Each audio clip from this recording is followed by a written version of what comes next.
네, 안녕하세요. 오늘은 아바쿠스에서 레퍼런스 포인트를 잡아서 커플링을 해주고 그 커플링 포인트에서 하중을 빼는 추출을 하는 해석을 한번 진행을 해볼 거고, 해석 모델로는 단순한 50에 10mm짜리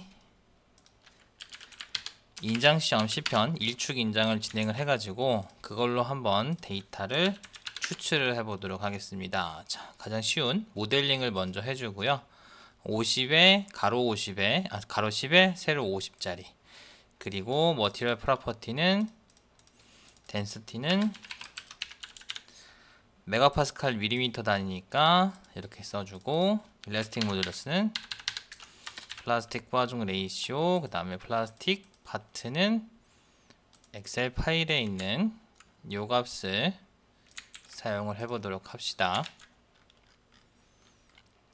자, 스트레스 스트레인 값을 입력을 했고, 여기에다가 머티리얼 프로퍼티 입력을 이렇게 해주면 되겠죠. 그럼 머티리얼 프로퍼티까지 끝났고, 이렇게 해서 어셈블리까지 이제 작업이 됐어요. 또 한 가지 해줄 거는 이제 어셈블리에서 툴에서 레퍼런스 포인트를 찍고 한 개를, 여기 노란색인데 이렇게 하면 보이죠? 여기를 레퍼런스 포인트로 잡아줍니다. 자, 그 다음에 먼저 스텝을 하나 만들 거예요. 스텝을 요거보다 이거를 먼저 해봅시다. 자, 커플링이란 걸 해볼 건데, 커플링이라고 하는 거는 요소의 일부나 영역을 잡아가지고 한 대표점으로 그 요소의 영역 자유도, 그러니까 이 차원에서는 X방향, Y방향, 회전 자유도를 한 점과 동일하게 해주는 거예요. 여기에서의 점은 레퍼런스 포인트가 되겠죠. 그래서 여기 인터랙션 파트에 있는 컨스트레인 매니저에서 크리에이트 커플링으로 눌러주고, 제일 먼저 선택할 거는 컨트롤 포인트, 레퍼런스 포인트를 잡아주고, 여기 선택을 해주게 되면은 컨스트레인 리전 타입이 나오게 되는데, 우리는 모델링을 해줬기 때문에 서페이스를 요 면을 해줄 거예요. 자, 일축 인장을 해줄 건데 위쪽으로 늘어나죠. 그러면은 X 방향으로는 단면이 감소하게 돼요. 그래서 이때 U1은 해제를 해주는 게 좋아요. 이거는 이제 재료의 방향, 이동 방향에 따라서 달라지게 되는데, U2 같은 경우에는 Y방향 자유도니까 이 면을 레퍼런스 포인트 1과 Y방향 자유도를 동일하게 만들어준다는 거죠. 그래서 컨스트레인으로 커플링으로 해주고, 스텝에서 데이터를 뽑을 수 있도록 툴에서 set, create, 레퍼런스 포인트를 한 개 만들어줍니다. 그래서 일반적인 인장 실험과 동일하게, 그 다음에 타임 피리어드는 변형량하고 동일하게 넣어주면은 계산이 매우 쉽겠죠. 논리니어 켜주고 이렇게, 그 다음에 히스토리 아웃풋에서 set, 우리가 만들어준 잠시만요. 크리에이트 레퍼런스 포인트를, 이렇게 레퍼런스 포인트가 생성이 됐죠. 그러면 히스토리 아웃풋에서 레퍼런스 아웃풋을 뽑고, 우리가 뽑아줄게 여기 레퍼런스 포인트하고 U, 이게 되겠죠.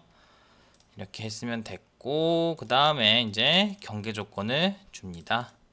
자, 아래쪽은 당겨지는 부분이기 때문에 Y축 대칭, 그 다음에 좌측은 X축 대칭, 그 다음에 이동 변이는 디스플레이스먼트를 여기다 주는 거예요. 여기다 주는 게 아니라 그냥 대표점 커플링 포인트에다 줘가지고 이 커플링 포인트가 20만큼 올라갈 수 있게 지금 해줘서 요소를 짜주고, 자, 우리는 플라스틱 일축 인장이니까 플레인 스트레스 조건이 됐죠. 여기에서 이제 스트레스 스트레인 커브를 얻기 위해서 해석을 실행을 합니다. 자, 중요한 거는 인터랙션의 파트에서, 어셈블리나 파트에서 먼저 레퍼런스 포인트를 하나 만들어줬죠. 여기에서 뭐 어디서 만들든 상관없어요. 그 다음에 인터랙션에서 커플링, 컨스트레인 레인저에서 커플링을 넣어주고, 이 커플링 포인트를 리지드 바디에서의 레퍼런스 포인트랑 동일하게 되는 거예요. 자, 해석이 다 됐으니까 이렇게 빼보도록 할게요.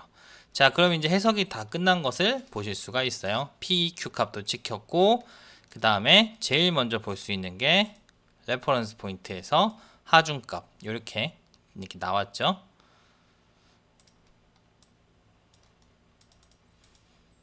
네, 이제 해석은 다 끝났는데요. 여기서 뭘 해볼 거냐면은 데이터를 추출을 해가지고 요거를 한번 만들어 볼 거예요.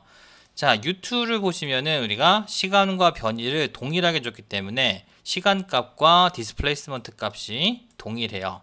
그렇기 때문에 레퍼런스 포인트 2, 이 레퍼런스 포인트에서의 Y축 방향 하중을 툴스 XY 데이터로 빼주게 되면은 X축의 시간값이 변이값과 동일하게 돼요. 요걸 한번 봅시다. 네, 왼쪽과 오른쪽이 동일하죠. 그렇기 때문에 원래는 시간에 따른 변이를 잡아줘야 되는데 그렇게 하지 않아도 되겠죠.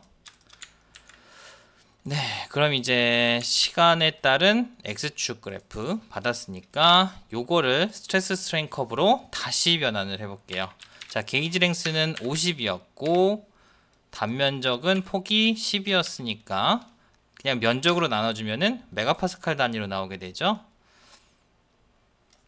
자, 이제 스트레스, 스트레인의 관계로 나눠줬고 여기에서 트루 값은 ln 1 플러스 2가 되죠. 그래서 해보면은 0.336472 여기에서 PU 값으로 봐주면은 네, 차이가 조금 있는데 그 부분은 조금 이따가 다시 설명을 드릴게요. 그 다음에 스트레스는 엔지니어링 스트레스 곱하기 1 플러스 엔지니어링 스트레인 값 이렇게 해가지고 네, 이렇게 나왔습니다. 그래서 분산형 그래프를 그려주게 되면은 탄성 영역, 소성 영역이 정확히 해석이 된 것을 확인을 해볼 수가 있겠죠. 자, 그 다음에 한 가지 더 해볼 거는 이제 여기에서 타임 디펜던트 데이터를 뽑아 볼 거예요. 툴의 매니저, 여기 비주얼라이제이션에서 툴의 크리에이트 필드 아웃풋에 프롬 필드, 여기 아니고 아이고 제가 잘못 알려드렸네요. 툴의 XY 데이터로 가서 크리에이트로 가면은 ODB 필드 아웃풋이 있어요. 이 ODB 필드 아웃풋을 선택을 하면은 우리가 원하는 점에서 해당하는 변수, 필드 아웃풋 변수들을 뽑아줄 수가 있어요. 그래서 우리는 PEQ를 한번 뽑아보도록 합시다. 자, 모든 점이 다 동일하니까 아무 점이나 잡고 그 노달로 add select해서 플랫을 해주게 되면은 네, 보이시죠? 이게 지금 이제 어떤 데이터냐면은 툴의 XY 데이터 시간에 따른 소성 변형 양이에요. 자, 여기 보시면은 0인 점에서 시간이 뛰면서 여기부터 시작이죠. PEQ는 이퀴벌렌트한 소성 변형률 값이기 때문에 이게 동일하게 되겠죠. 그래서 타임과 PEQ 값. 자, 그 다음에 한 번 더 확인해 볼 거는 PEQ가 Effective Equivalent Plastic Strain이죠. 얘를 컴포넌트 Y 방향 소성 변형률 값, 그 다음에 Maximum Principal Stress 세 개랑 비교를 해볼 건데 1축 인장 실험에서는 변형이 1축으로 가죠. 그렇기 때문에 이 세 개가 동일한 값을 보이게 돼요. 맥시멈 프린시퍼 스트레스가 하고 Y방향 1축 인장하고 Y방향 변형 소성 변형률 그 다음에 이퀴벌런트 플라스틱 스트레인이 모두 같은 값을 보입니다. 이게 1축 인장 변형의 특징이에요. 그 다음에 스트레스도 뽑아볼 건데 미세스 맥시멈 프린시퍼 스트레스 S22 얘도 한번 같이 뽑아볼게요. 얘도 마찬가지죠. 변형률이 같기 때문에 얘도 동일한 값을 보이게 돼요. 자, 그래서 오늘은 미세스 값을 이렇게 뽑아다가 타임 스트레스로 뽑아보도록 하겠습니다. 자, 그럼 여기에서 이제 PEQ 값이 나온 부분이 여기죠. 요렇게 그래프를 그려주시게 되면은 삽입 분산형 여기 이렇게 돼가지고 소성 변형 양에서부터 네 이렇게 증가하게 되는 그래프를 얻을 수가 있는데, 자 이게 뭐랑 같아야 되느냐, 바로 우리가 입력해줬던 물성 값이랑 동일해야 되겠죠. 얘를 그래프를 그려볼 건데 시작점이 달라요. 0, 소정 변형률 0인 점이. 얘가 왜 이러냐면은 변형이 진행이 되는데 이 타임 스텝이 중간에 낀 거죠. 그러니까 이 중간 값에서 소성 변형이 발생을 했는데, 그래서 요 점은 지우고 보여주면 되겠습니다. 실질적으로 이 포인트가 소성 변형이 시작된 점은 아니라는 거죠. 자, 어찌됐든 그래프를 이렇게 그려보시면은, 엑셀은 이렇게 하면 이게 안 맞죠. 그래서 하나를 제거를 하고 편집해서 x 값을 이렇게 변경을 해주게 되면은 이제 오케이 다 됐습니다. 자, 계열 1번이 우리가 해석에서 구한 스트레스 스트레인 관계고, 계열 2번이 인풋 값으로 넣어준 값이에요. 이게 이제 동일하게 나왔죠. 그래서 우리가 입력해준 것과 해석 결과가 동일하게 발생한다. 여기를 이제 확인을 해볼 수가 있습니다.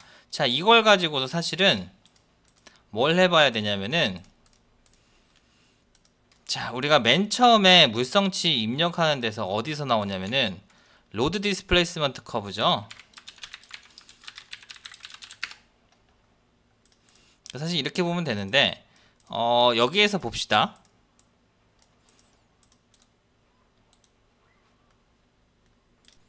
네, 이축 인장 값에서 이제 리액션 포스로 나온 요 그래프의 값이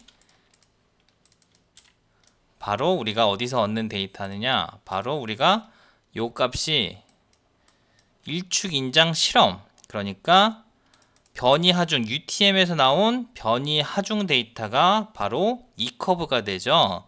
우리가 여기에서 나온 식을 트루 스트레인과 트루 스트레인으로 변환을 한 다음에 스트레스와 스트레인의 관계를 얻어주게 되는데요. 그러니까 결국에 맨 처음에 해석이 정확하게 됐다면은 우리가 만들어준 이 데이터 있죠. 요거하고 일축인장 실험 데이터, 변이와 하중에 대한 데이터, 응력과 변형률의 데이터가 동일하게 나와야 돼요.